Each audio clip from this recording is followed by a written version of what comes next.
자, 이번 6.17 대책이 발표된 이후 가장 논란이 되고 있는 건 전세자금 대출과 관련된 부분입니다. 전세 대출을 과도하게 막아서 무주택자들의 내 집 마련의 꿈을 막는 게 아니냐 이런 지적인데요. 이어서 박종욱 기자가 취재했습니다.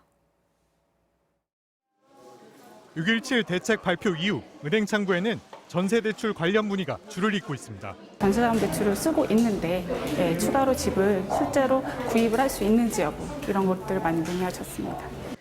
규제의 핵심은 자신은 대출을 받아 전세를 살면서 다른 집을 구입하지 말라는 것. 다음 달 중순부터 투기 과열지구 내 3억 원 초과 아파트를 살 경우 구입한 사람의 전세 대출을 회수한다는 내용입니다. 무주택자들은 내 집 마련의 기회조차 사라졌다며 불만의 목소리를 쏟아내고 있습니다. 반면 정부는 전세 대출이 본연의 목적이 아닌 갭 투자에 활용돼 온 것으로 보고 있습니다.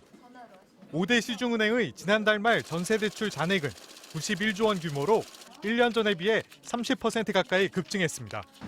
전세 세입자가 갑자기 늘었을 리는 없고 전세 대출금이 집 사는 용도로 쓰였다는 겁니다.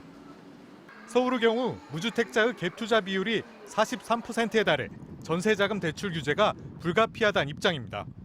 일단 집을 구입해 놓고 보자라고 하는 그런 수요들이 상당히 많이 몰리고 있는 것이 사실입니다. 이런 수요들이 몰리다 보니까 중저가 주택에 대해서도 시장이 불안해지고 실제로 규제가 발효되기 전에 집을 샀거나 전세자금 대출을 받아놓은 경우는 회수 대상이 아닙니다.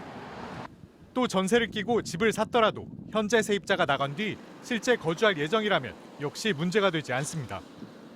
규제 지역 내 주택담보대출 LTV 비율이 줄어든 데에 대해서도 정부는 실수요자 요건을 충족할 경우 LTV를 10% 완화에 적용하고 있고 디딤돌 대출 등 무주택 서민을 위한 정책 대출도 있다고 설명했습니다. 하지만 정부의 적극적 해명에도 논란이 가시지 않는 것, 그동안 거듭된 부동산 대책에도 집값이 계속 올라 집을 안 사는 사람들만 손해보는 느낌을 줬기 때문입니다. 앞으로 집값이 한 번도 안 오르고 떨어지면 무주택자한테 좋은 거지만은 만약 오르게 되면 그 사람들한테 엄청난 자산적 충격을 갖다. 또 주택 임대 사업자나 법인에 대해 과도한 혜택을 부여해 왔던 점 등 규제의 형평성 문제도 논란을 키우는 요인이란 분석입니다. MBC 뉴스 박종욱입니다.